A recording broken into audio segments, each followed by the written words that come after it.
Y como lo mencionamos en nuestro segmento de las 6 de la tarde, el día de hoy se encuentra en el estudio de Noticiero Telemundo Atlanta el senador Carlos Alberto Baena López del movimiento político Mira, a quien le damos la bienvenida. Muchísimas gracias. Muchas gracias, Jorge. Un privilegio tenerlo aquí con nosotros en el Noticiero Telemundo Atlanta.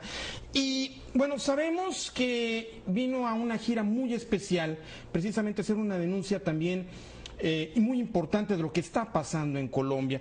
Pero para nuestro público nos gustaría primero que ubicáramos exactamente en el contexto político de Colombia. ¿Qué es el movimiento político Mira?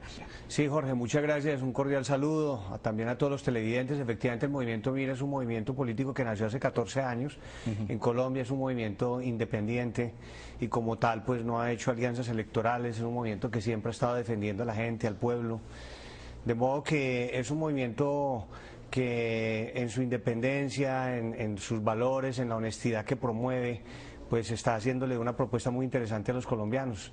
Es que va a haber elecciones el 9 de marzo, entonces estaban buscando la manera de involucrar a Mira en algún problema, porque el movimiento no ha estado en ningún tipo de escándalos en política en Colombia, entonces no encontraban por dónde castigar a Mira, por dónde golpearlo, y se aprovecharon de una situación que fue, editaron un video de la iglesia a la que muchos de los que estamos en Mira pertenecemos, en donde en ese video se habla acerca de la población discapacitada y comenzaron a decir que nosotros discriminábamos, pero eso no es cierto. Pero a través de esto nos han generado toda una campaña de desprestigio inicialmente y ahora ya faltando prácticamente 3 semanas para las elecciones ya comenzaron a materializar esa campaña de desprestigio en acciones de hecho como el secuestro de uno de nuestros candidatos y la amenaza a varios candidatos adicionalmente en diferentes regiones de Colombia. Precisamente iba a ese punto que se me hace muy interesante.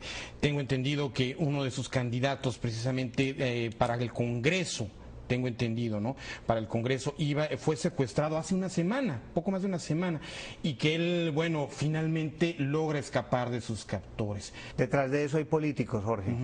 Hay políticos porque a él ya hace 6 meses lo habían amenazado y a él le habían dicho, usted no le puede hacer campaña política aquí, en esta zona del país, a senadores que no sean de esta región. Y le advertimos, si no lo vamos a asesinar. Ese fue el mensaje que le dieron. Él colocó las denuncias. A él le hicieron 2 amenazas, él denunció esto con anterioridad, el gobierno pues le puso una escolta, pero preciso el día en que el escolta tenía su compensatorio, que no fue a trabajar ese día, se le entraron a la casa a él y se lo llevaron. Ahora, en ese sentido, ante la cuestión de limitación de su movimiento en Colombia, usted vino a los Estados Unidos, vino concretamente a Washington a hacer una petición muy directa a la Organización de Estados Americanos. Sí, nosotros estamos haciendo una coadyuvancia, estamos como movimiento Mira, estamos respaldando acciones ante la Comisión Interamericana de Derechos Humanos para que en Colombia, como quiera que en el año 1969 todos los países de nuestro continente suscribieron o participaron del Pacto de San José. En ese Pacto de San José se habló que en cada nación del continente americano se debía establecer una regulación desde el punto de vista penal y desde el punto de vista administrativo para algo que se llama la apología al odio, la apología o la incitación al odio, y que eso se regulara en todos los países del continente. ¿Se llegó a algún acuerdo? ¿Se llegó a algo? ¿O en qué quedó esta reunión?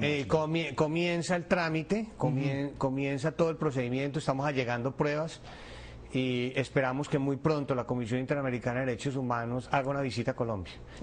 Y usted, bueno, va de regreso para Colombia, sobre todo en una etapa muy crítica porque vienen ya los días finales, los previos. Tengo entendido, las elecciones son el próximo 9 de marzo y normalmente los cierres de campaña suelen ser los días más intensos y a veces los días más complicados.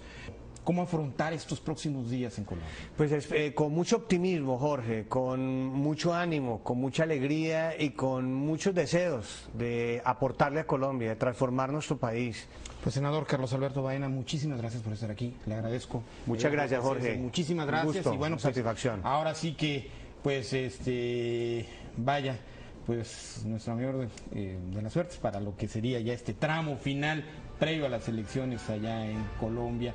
Nosotros vamos a hacer una muy breve pausa. Esto es Noticiero Telemundo Atlanta. Regresamos con más.